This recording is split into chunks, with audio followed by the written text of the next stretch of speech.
Bom dia, boa tarde, boa noite, pessoal. Nós vamos mais uma vez falar de Zafon na semana ou no mês de setembro, que eu denominei o mês Zafon porque foi a data, foi o mês que ele nasceu, né? Faleceu ano passado, sempre falo isso nos vídeos. E nós vamos falar um pouquinho sobre esta obra aqui, o segundo livro dele, da trilogia da Névoa, O Palácio da Meia-Noite. Mas antes de tudo, a gente tem que honrar quem tem honra, né? Eu essa semana, quer dizer, eu recebi um livro essa semana, esse aqui, China Contemporânea. Eu comprei essa obra numa empresa, numa loja chamada Canalise, né? Não conhecia, comprei através da Amazon e foi a Canalise que me enviou. Houve um problema seríssimo no correio, para variar, eu fiquei 28 dias para receber esse livro aqui. É óbvio que na hora o que me deu foi muita raiva, né? E é mais um exemplo que nós devemos segurar um pouco os nossos sentimentos para entender o processo. Fiz a reclamação na Amazon, fiz uma reclamação dura, sem saber qual era a empresa. E pouco tempo depois eu recebi um zap do Mayur, que é um dos vendedores lá da Canalise, um representante da Canalise, eu não sei qual é o cargo dele lá, e me prometendo que enviaria uma outra obra igual a essa, obviamente, porque eu estava precisando dela. Dei sorte, ela estava muito barata, e aí assim ele fez, me mandou um Sedex, e esse Sedex chegou, e foi esse livro aqui que chegou. Uns coisa de 5 dias depois chegou o livro que eu tinha comprado lá atrás com a Amazon, que tinha demorado para mais de 20 e poucos dias, e eu o recebi. E entrei em contato com eles, querendo obviamente devolver um livro e ver como é que a gente podia fazer isso. Eles poderiam ter recebido o livro de volta, mas a resposta que eles me deram é que não precisava que eu ficasse com esse livro, desse de presente a alguém, ato que eu vou fazer, né? E eu aproveitasse aí, porque o que interessava a eles era o bom atendimento ao cliente.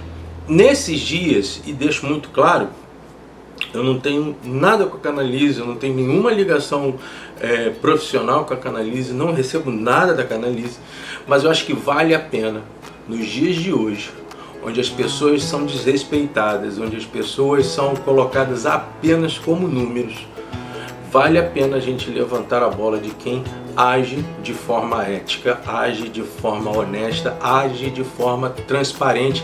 Eles têm uma página, eu já fui procurar obviamente a página dos caras, se eu puder eu vou comprar direto com eles em alguns momentos, sem necessariamente ir pela Amazon, e dar o valor a quem deu valor a você. Entender pessoas que têm empatia pelas outras. E aí vai o meu abraço, o meu agradecimento tanto ao Mayur, e honestamente vai também o meu agradecimento e todos os meus elogios e gratidão à Canalise. Aí você pode dizer, mas eles mandaram um livro atrasado. É fato, mas uma venda não é só isso.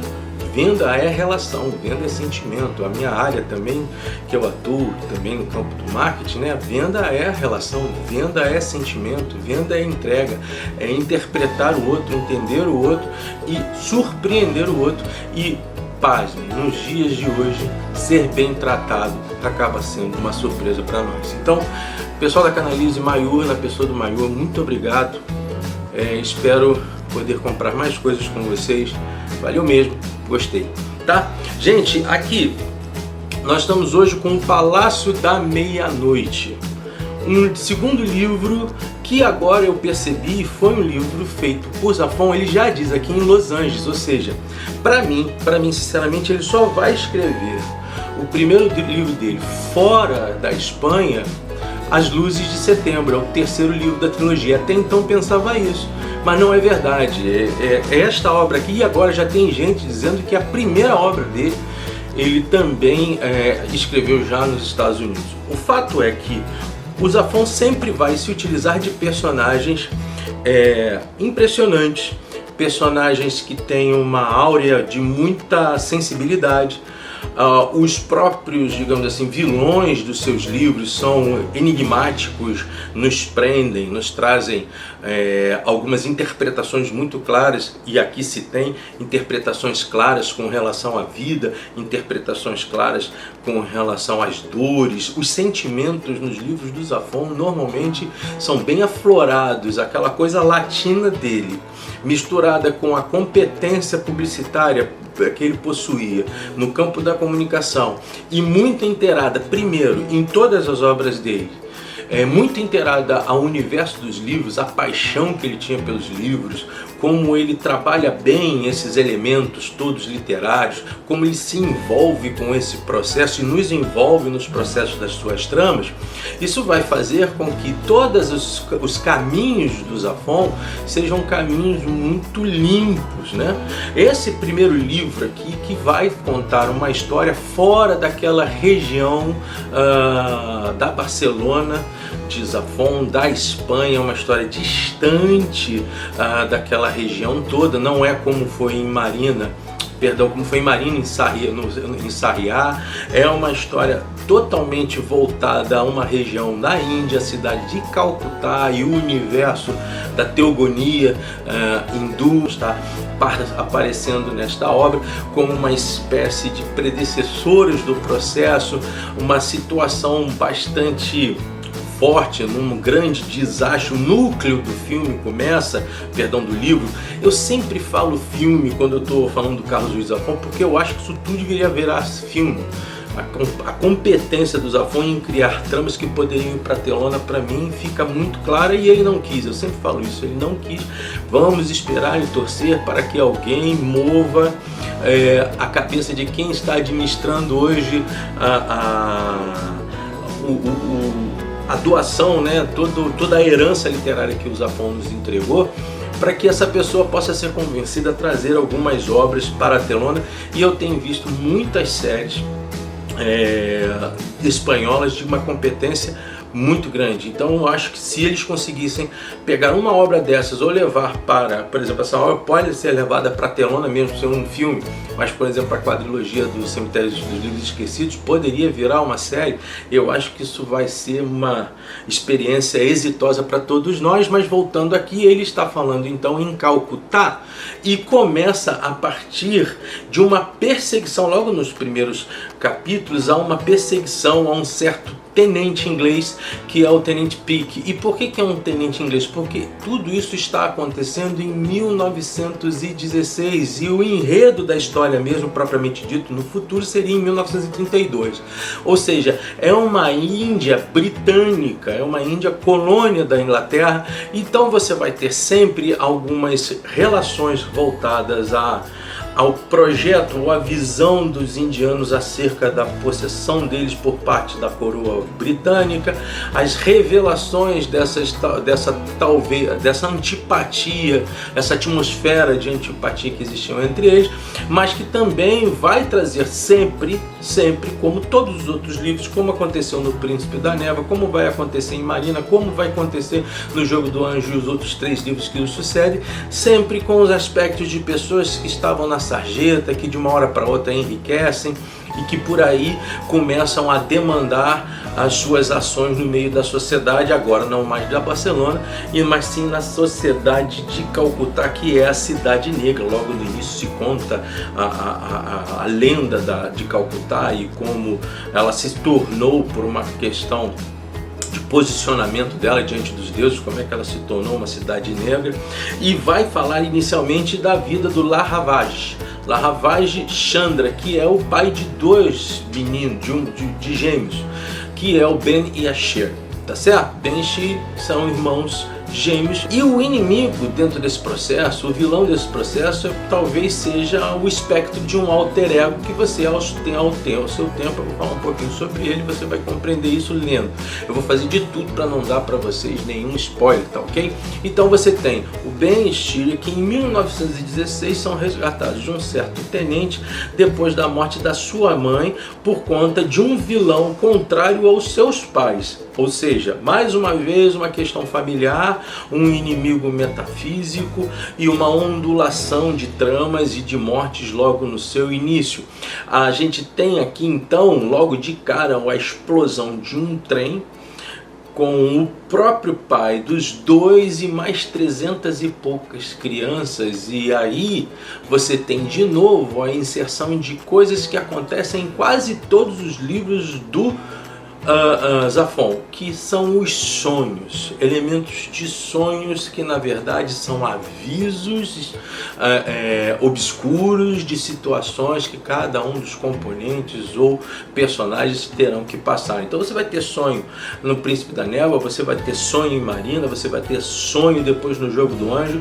É uma construção literária. Então você consegue enxergar aqui que a quadrilogia dos Cemitérios Esquecidos não foi um acidente literário, foi uma construção de muito tempo que passou a princípio pela trilogia da Névoa. Bom, esse Ben e Shir, eles vão ser separados pela sua própria avó por uma conta de que precisavam ser defendidos desse inimigo dos seus pais, que já havia matado os dois e que a partir daí queria ter esses filhos em suas mãos para fazer algo terrível que até então você não consegue descobrir o que é.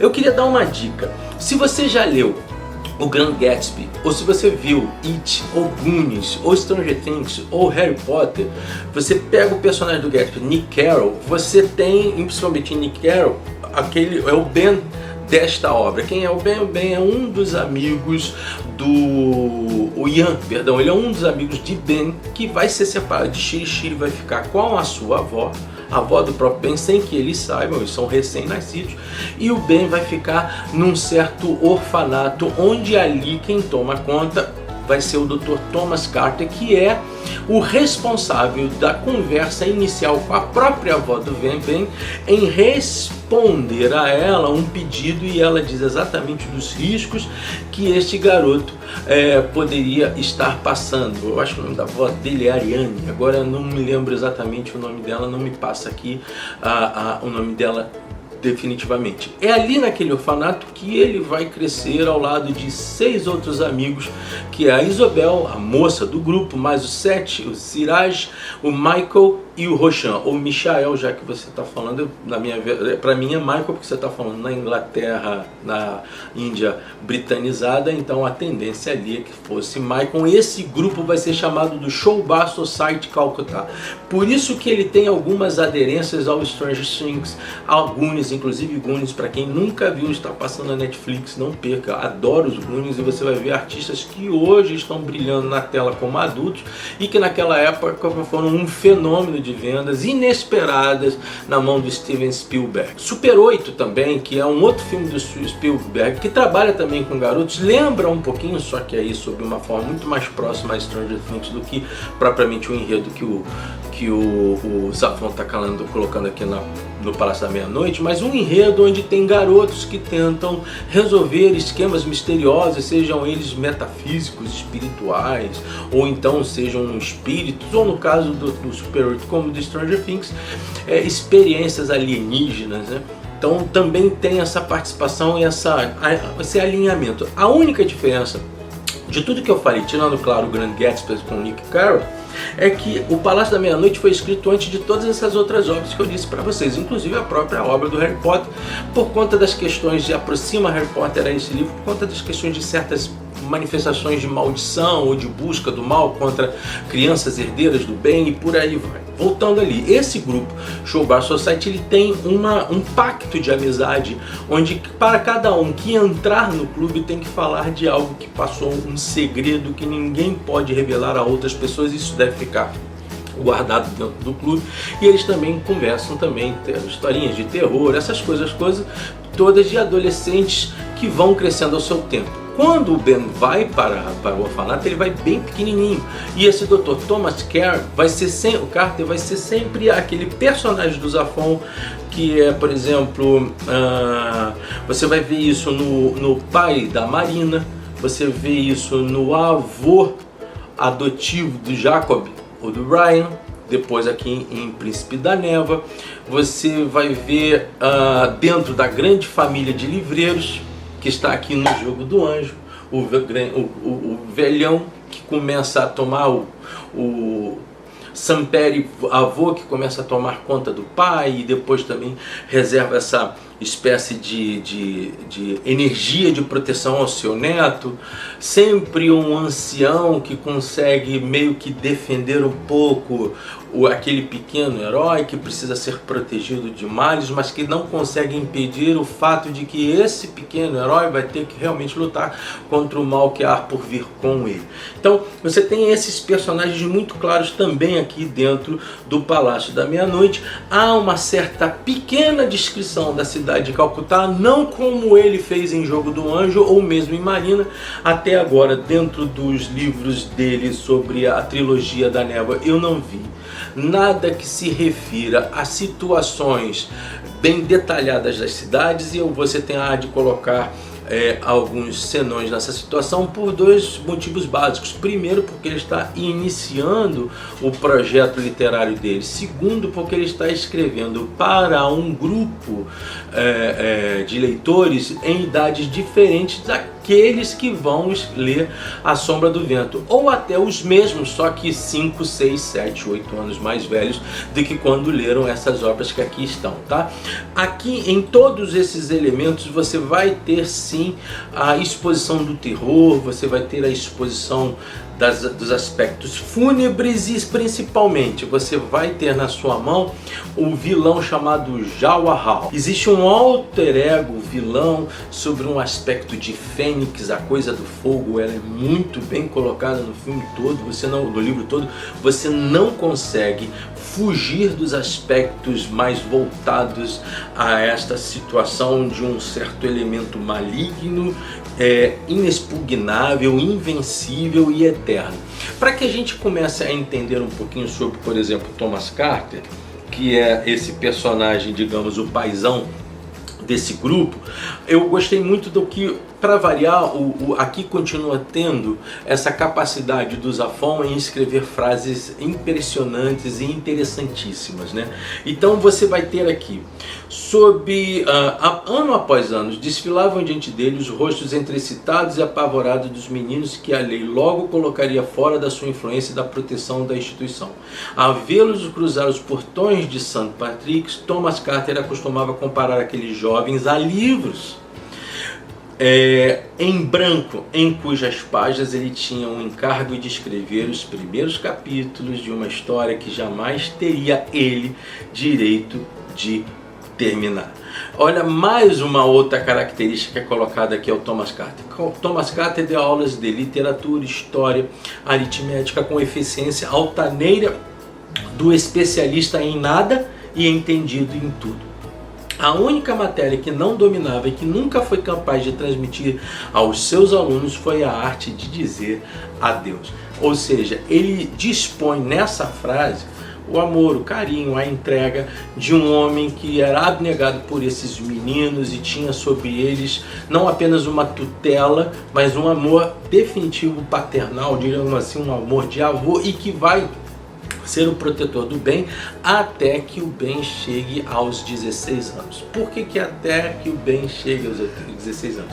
É porque depois da maioridade do bem, assim como da própria Shirley, que não se conheciam, este homem que havia lá em 1916 efetuado uma certa maldição, voltaria para buscar os dois. E aí vive a proteção desses meninos. Lembrando que tanto Lahawav como a Killian, que é a mãe do casal, todos os dois foram assassinados por esse tal vilão.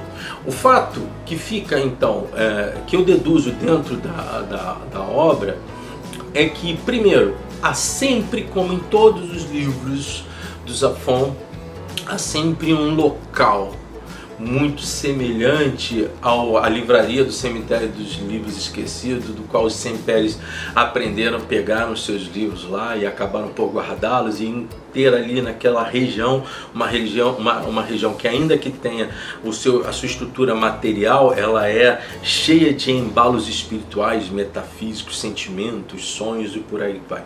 E você tem a Gittes Gate, que é a grande estação criada pelo Lahawav para a construção de estradas férreas, e que ele entendia que faria a ligação muito melhor e muito mais barata sendo feita por indianos do que ingleses em todo o território indiano. Há aqui também um certo oficial inglês que faz aquela é o meio vilão da história.